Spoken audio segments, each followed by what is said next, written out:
Non ho, les potos. Alors d'abord, je vous apprends un mot en dialecte de Shanghai. Non ho, ça veut dire bonjour en shanghaïen. Avant de commencer la troisième émission du journal débridé, voici la traduction de la citation que je vous avais donnée dans l'émission précédente. Le romancier Mao Dun, ça vous dit quelque chose? Celui dont le nom est homonyme du mot contradiction en chinois. Eh bien voici ce qu'il voulait dire. Ne soyez pas sentimentaux à l'égard du passé et n'ayez pas une vision trop enthousiaste de l'avenir. Sculptez, analysez, dégagez le meilleur du réel et l'actuel. Purée, c'est tellement beau, ça me rend pensif. Allez, on se ressaisit. Je suis Lisson en direct au Zhongshan Park de Shanghai. L'émission commence maintenant.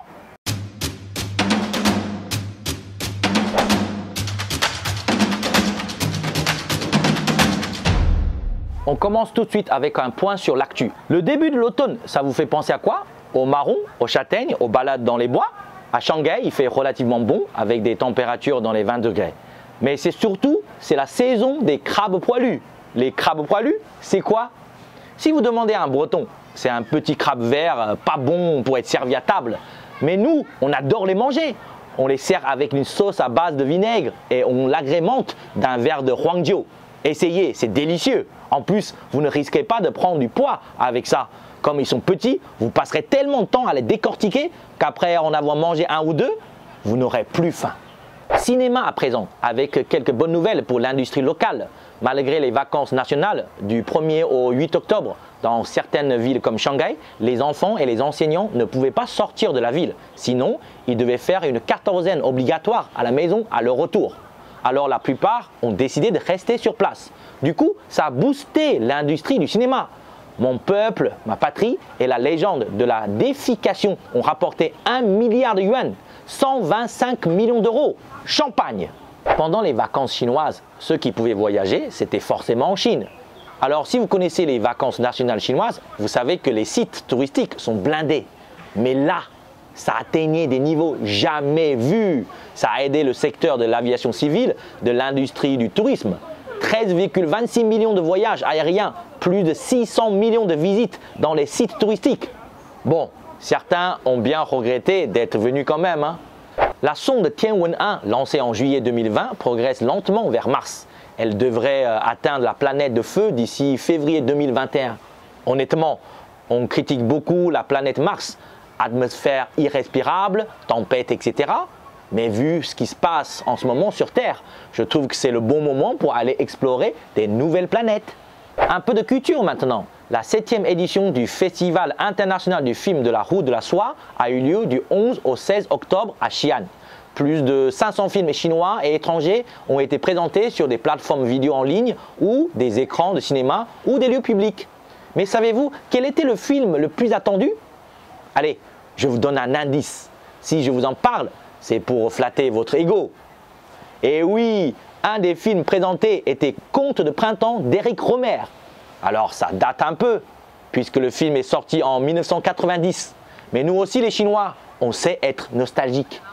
Quelle est la boisson préférée des Chinois? Le thé? Pas sûr. Il n'y a qu'à voir les rues de Shanghai. Ce n'est pas des salons de thé qu'on trouve, mais des cafés. On devient comme vous, les Français. Les terrasses en moins, parce qu'il n'y a pas assez de place sur les trottoirs. Bon, on a de la marge, car en moyenne, la consommation par personne et par an, pour un Chinois, c'est seulement 4 tasses. C'est pas beaucoup. Vous les Français, vous êtes à 750 tasses. Pas étonnant que vous soyez souvent énervés.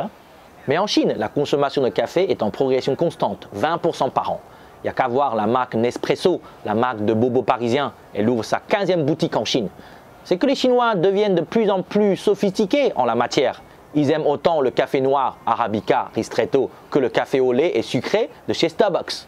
Alors maintenant, sur la Nanchanglu à Shanghai, et dans toutes les grandes villes de Chine, vous verrez de plus en plus de petits cafés tout petits, tout charmants, mais le prix, 4 €, ça ne choque personne.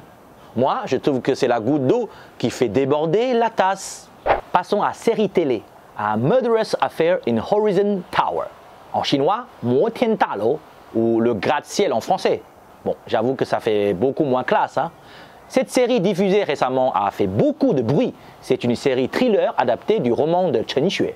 Qu'est-ce qui fait que c'est original? La série parle des problèmes de société, de faits divers qui ont marqué la société chinoise, comme les faux divorces pour acheter un deuxième appartement et les manipulations pour arriver à ses fins, etc. C'est sombre, c'est engagé, c'est féministe, ça devrait vous plaire. Le 11 octobre a débuté le recensement de la population chinoise.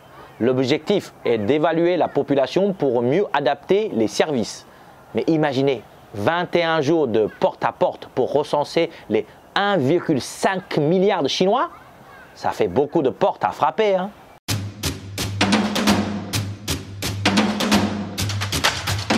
Avant, les Chinois devaient Daka, signifiant se pointer, pour déclarer leur arrivée ou leur sortie au bureau ou à l'usine. Aujourd'hui, le terme Daka veut dire autre chose. Il s'agit de prendre la photo parfaite devant les boutiques branchées du moment pour ensuite partager sur les moments, le mur de WeChat. C'est l'équivalent du mur de Facebook. Comme vous allez le comprendre, ce mode de vie est devenu super commun parmi les jeunes Chinois. Les rues du centre-ville sont toujours bondées avec des longues files d'attente qui se forment devant des magasins minuscules. Vous l'aurez remarqué, les Chinois adorent faire la queue. C'est souvent signe que l'endroit est chouette. Et les jeunes peuvent attendre jusqu'à 2 heures pour un simple café ou une glace. Est-ce que c'est bon au moins? On ne le sait pas. La plupart du temps, ils ne font que prendre quelques belles photos à poster et partent sans consommer. Mais parfois, Daka fait partie intégrante de l'expérience de dégustation. Prenons l'exemple du café 100%. Le symbole est déjà très intriguant. Mais ce qui est encore plus étonnant, c'est le pèlerinage de jeunes Chinois à la boutique, se prenant en photo avec un café à la main, le logo en toute visibilité bien sûr, et un énorme symbole dans le fond. Cette cérémonie, si l'on peut l'appeler comme ça, est surnommée Kaiguang. C'est-à-dire le café n'aurait pas le même goût s'il n'est pas encore pris en photo et posté sur les moments WeChat. On observe des scènes similaires à l'entrée des hôtels de luxe où se rassemblent les personnalités les plus à la mode du moment. Mais elles ne sont pas là pour des vacances ou un rendez-vous. Elles sont plutôt ici pour boire un thé avec des amis et bien sûr prendre des photos d'influenceuses pour célébrer et révéler leur goût de la belle vie. La prochaine fois que vous emmènerez Tati Yvonne prendre un thé dans un hôtel chic pour son anniversaire, n'oubliez pas de poster des photos sur Instagram. Cela pourrait vous rapporter quelques vues. Bien sûr, les influenceuses réservent parfois des chambres d'hôtel, mais pas pour la nuit. Je vous vois venir, ce n'est pas du tout ce que vous pensez. C'est pour convertir la chambre d'hôtel en studio photo. Ces chambres qui coûtent parfois au moins plusieurs milliers d'euros par nuit.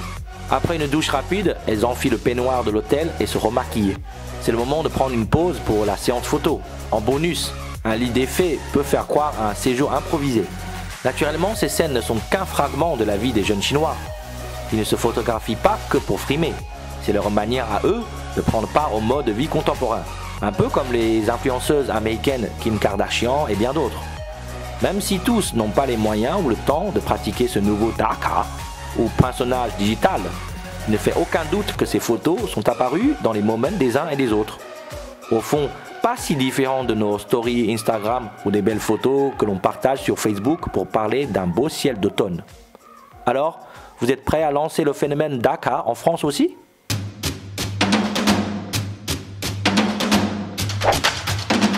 En France, il existe de nombreux clichés sur les régions, les villes et les gens. Je vous épargne tous ces petites guerres entre Paris et Marseille, entre Saint-Étienne et Lyon et plein d'autres. En Chine, nous avons également ces clichés. Aujourd'hui, je vais vous montrer quelques cartes de la Chine vues par les Chinois de différentes régions. Une part des vérités ? Je suis originaire de Shanghai, donc on va commencer par la vision des Shanghaïens.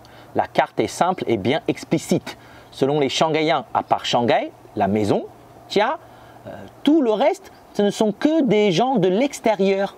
Wai Di Zhen, un terme un peu méprisant, je vous l'accorde. Cette vision est assez répandue à Shanghai. Beaucoup de Shanghaïens pensent que les autres sont des ploucs. C'est un peu comme les Parisiens qui pensent que tous les autres sont des provinciaux. Aux yeux des Pékinois, chaque région possède bien sa propre nomination. Les 3 provinces du Nord-Est sont appelées des sociétés noires, Hei She Hui. Ça veut dire la pègre. Le Tibet doit se contenter d'être une attraction touristique haut de gamme, Gaoji Luyou Shengdi. La province du Sichuan est remplie de belles filles, Mei-nu. Les gens de la province du Zhejiang et de l'Anhui ne sont que des arnaqueurs, Pienzi. Les Shanghaïens sont des petits bourgeois urbains, Xiao Shi Min. Et Pékin, c'est mon chez moi, Ye de jia, littéralement la maison du grand-père. Mais dans le langage familier de Pékin, ça veut dire chez moi. Selon les gens du Guangdong, la province du Fujian, Taïwan et l'île de Hainan font partie du sud de la Chine. Ce sont des sudistes, Nanfangren. Tous les autres sont des nordistes, Beifangren. Pourquoi pas? Selon les gens du Henan, tous les autres nous font du mal. Shanghai women de ren. Chez eux, ils emploient le mot an à la place de wo. Donc chez moi, ça devient an jia. Les Hongkongais, les Macanéens et les Taïwanais se considèrent riches. Fu you. Les gens du Guangdong ont un peu d'argent. You dian xiao qian. Tous les autres sont pauvres et sous-développés. Qiong, luo hou. Les gens du Jiangsu voient que le centre du pays possède des monuments historiques, Guji. Selon eux, il n'y a que des vaches et des moutons, Niuyang, en Mongolie intérieure. Beaucoup de coins restent pauvres, Qiong. Les Shanghaïens ont le culte de l'argent, Bai Jin. Les hommes du Zhejiang sont des personnes riches, You Qianren. L'île de Hainan se résume en un mot, noix de coco. Le Xinjiang n'est qu'un désert, Shamo. C'est évidemment avec de l'humour qu'on doit lire ces cartes. Pour les sinophones, je vous laisse déchiffrer tous les autres caractères sur les cartes en espérant que cela vous amusera. À bientôt!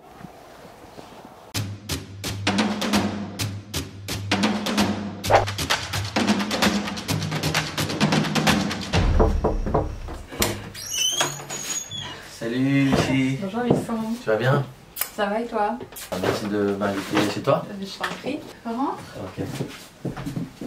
Je m'appelle Lucie Guyard. Je suis née en Martinique il y a 36 ans. Je suis arrivée à Shanghai en 2010. Je suis illustratrice. Je suis aussi connue sous le nom de La Petite Lue, que j'ai commencé il y a 6 ans.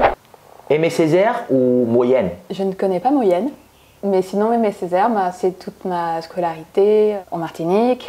Le zouk ou la danse du square? Le zouk quand j'étais jeune. Maintenant j'apprécie beaucoup aller dans les parcs et regarder les couples danser. Accra de morue ou beignet au sésame? Les deux. En plus c'est frit, j'adore les trucs frits. Astérix, le Gaulois ou Sam Mao, le petit vagabond? Graphiquement, je m'identifie plus à Sam Mao en fait. Mais après, je trouve que c'est très mélancolique, c'est un petit peu triste, c'est un petit garçon qui fait un petit peu de peine. Voilà, je trouve que l'univers graphique est plus proche de ce que je fais. Mais j'aime les deux. YouTube ou Bilibili? Je vais même pas sur Bilibili. En fait, je suis jamais allée. Je connais, mais j'y suis jamais allée. Mais non, YouTube. Ta première rencontre avec la culture chinoise? C'était il y a 10 ans. Je suis venue en vacances 3 semaines faire un road trip. Et c'est là que j'ai découvert ce pays et que je me suis dit que j'aimerais rester là et travailler, faire ma vie. Qu'est-ce qui t'a donné cette envie de rester là? En fait, j'ai bien aimé me sentir étrangère dans un pays qui n'avait rien à voir avec ma culture, mes origines. J'ai aimé ce sentiment d'être complètement différente. Mon premier mot chinois, je me rappelle que c'est lorsque je lisais le guide du retard, justement parce que j'allais faire ce voyage en Chine. Donc j'ai ouvert le livre et j'ai lu Chéché. Et à l'époque, bien sûr, j'ai prononcé Xie Xie en me disant « Ah bah, c'est facile !» Ce que tu aimes le plus en Chine et ce que tu n'aimes pas du tout en Chine? Pour moi, je ne peux pas répondre à cette question. Parce que ça fait trop longtemps que je vis ici maintenant. Du coup, c'est devenu ma vie, j'ai mes habitudes, ma famille. Du coup, je peux pas répondre. Par contre, il y a plein de choses que je n'aime pas. Je n'aime pas prendre le métro. J'ai fait un post là-dessus. J'aime pas quand les gens se mettent tous devant la porte quand je sors, surtout quand j'ai la poussette de mon bébé. J'aime pas quand ils finissent pas leurs assiettes au restaurant. Ça aussi, j'ai fait un post là-dessus. Une fois où tu t'es senti ridicule en Chine? En fait, le ridicule n'existe pas en Chine. Je peux sortir avec mes pantoufles ou avec Mon pyjama, ça m'est arrivé. Personne ne m'a regardé de travers. Peut-être quand je parle chinois, là, je me sens ridicule, mais c'est tout. La scène la plus insensée que tu as vue en Chine? Une fois où je suis allée chez une amie qui m'avait invitée à manger une galette des rois et un hot pot. Et quand je suis arrivée, il y avait la galette sur la table. Du coup, je me suis dit, bah mince, j'ai raté le hot pot. Parce que pour moi, le dessert, c'est à la fin. Et là, elle me dit, non, non, non, non, t'inquiète pas, le hot pot, on va le manger après la galette. Et là, je me suis dit, mais non, non, tu peux pas faire ça. Pour moi, c'était insensé. Qu'est-ce qui te manque le plus de Chine quand tu es à l'étranger? Je suis passée pour une accro au téléphone, mais c'est WeChat. WeChat. WeChat, c'est trop bien. Parce qu'on peut payer, on peut prendre le taxi, on peut commander tout ce qu'on veut. Du coup, que je sois même en France ou ailleurs, c'est WeChat. Ton plat préféré chinois? C'est le Seti Kao Fu. Et ça a l'air pas bon du tout. Je me rappelle parce que ma soeur est venue me voir une fois et j'avais commandé ça au restaurant. Elle a même pas voulu essayer. Ça ressemble à une éponge. Il y a des champignons noirs, des cacahuètes et tout ça est mélangé avec une sauce marron. Du coup, c'est vrai que ça n'a pas l'air très appétissant, mais c'est super bon. Mon lieu préféré en Chine, ça va être hyper cliché, mais j'adore la Grande Muraille de Chine. Parce que bah, j'y suis allée la première fois que je suis venue en Chine. J'ai dormi dessus. Et ça reste un de mes meilleurs souvenirs de Chine. Pourquoi l'illustration et le dessin bah, c'est parce que, en fait, je pense que c'est la seule chose que je sais vraiment faire. Que je dessine depuis toujours. En fait, c'est ma mère qui m'a toujours poussée. Comme je dessinais beaucoup, elle se disait, bon, bah, ça, elle aime bien, il faudrait la pousser dans cette direction. Et du coup, c'est elle qui m'a trouvé mon école d'art et petit à petit, les choses se sont faites comme ça. La petite Lue n'est pas née en Chine. La petite Lue est née en Martinique, quand j'étais étudiante. À cette époque, j'avais des petits carnets de croquis sur lesquels je dessinais. Dès que j'avais des idées, je mettais les idées sous forme de BD dans mes carnets. Ce petit personnage, à l'époque, c'était pas du tout la petite Lue actuelle. Elle était vraiment dessinée en 2 coups de crayon. Elle m'a suivie après quand je suis partie à Paris. Et là, j'ai fait le blog avec des petites BD sur ma vie à Paris. En arrivant à Shanghai, le blog était vraiment une bonne façon de tenir ma famille, mes amis au courant de ma vie ici, de toutes les expériences que je vivais ici. Donc j'ai gardé l'habitude de continuer à dessiner. Bon, ça marchait sans plus. Enfin, c'était un blog d'une Française à Shanghai. Et puis, plusieurs personnes m'ont envoyé des messages. À l'époque, c'était sur Facebook, du coup, pour me dire que c'était bien, que ça leur plaisait, qu'ils se reconnaissaient dans les histoires. Donc, c'est là que j'ai décidé de faire un WeChat. À l'époque, je travaillais dans une entreprise, Glamourcel, ça s'appelait, une entreprise chinoise de e-commerce. Donc, j'étais directrice artistique. Donc, j'avais pas énormément de temps pour ça, mais j'essayais de continuer à faire des histoires. Et puis j'ai lancé le WeChat. Et le WeChat a bien marché. Et c'est à peu près à ce moment-là que j'ai sorti mon premier livre, le volume 1. Et puis voyant que voilà, ça prenait, j'avais de temps en temps des gens qui me contactaient pour faire des illustrations. Là, j'ai décidé de me mettre en freelance, de quitter ma boîte et de me consacrer entièrement à la petite Lue. Il y a eu le deuxième livre, comme le premier avait assez bien marché. Les gens me le redemandaient, donc je me suis dit, bon, bah, je vais en faire un second. Et puis là, je me suis vraiment focalisée sur la petite Lue, faire des produits dérivés, faire des partenariats. Le WeChat, en tout cas, est devenu une sorte de plateforme pour moi qui me permettait de faire ma propre publicité, de parler d'autres marques qui m'approchaient pour parler d'elles. Par rapport à mon WeChat, la majorité des followers sont chinois. Je pense que c'est des jeunes femmes chinoises. Beaucoup sont francophones ou s'intéressent beaucoup à la culture française. Il y a beaucoup de Français aussi, mais c'est pas la majorité. Enfin, de toute façon, j'essaie toujours de m'adresser aux deux, dans les histoires. Et puis c'est ça qui est intéressant avec le dessin, c'est que ça parle à tout le monde. On s'en fout de la langue qu'on parle. Un dessin, c'est un dessin. On y est sensible c'est pas sa culture ou son pays qui va faire qu'on est sensible ou pas. Je crois que le post qui a le plus plu, c'est le post qu'on a fait avec France Élysée sur les types de Français. Les 10 types de Français qu'il y a à Shanghai. Celui-là, il avait vraiment marché. J'ai pas fait les 10 types de Chinois. C'est une piste. Je sais pas où je serai dans 2, 4, 5, 10 ans. Mais bon, une chose est sûre, c'est que la Chine fera toujours partie de ma vie. D'abord, avec tout ce qui s'est passé avec la petite Lu, c'est là qu'elle a vraiment grossi. Mon bébé est né à Shanghai, c'est ici que je me suis mariée, c'est ici que j'ai rencontré mon mari. Il y a une énorme partie de moi qui fait partie de Shanghai et de la Chine du coup.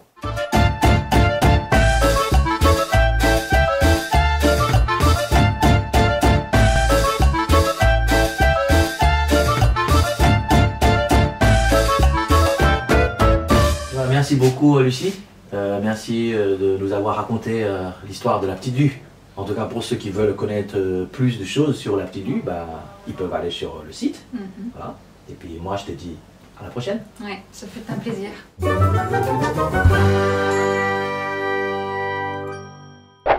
Le temps passe, les feuilles mortes se ramassent à la pelle. C'est déjà l'automne ici aussi. Et voilà déjà la fin de cette 3e émission. Allez, une petite devinette. Qu'est-ce qui est long comme un serpent mais qui a des pattes?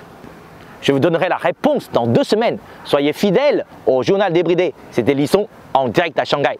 再见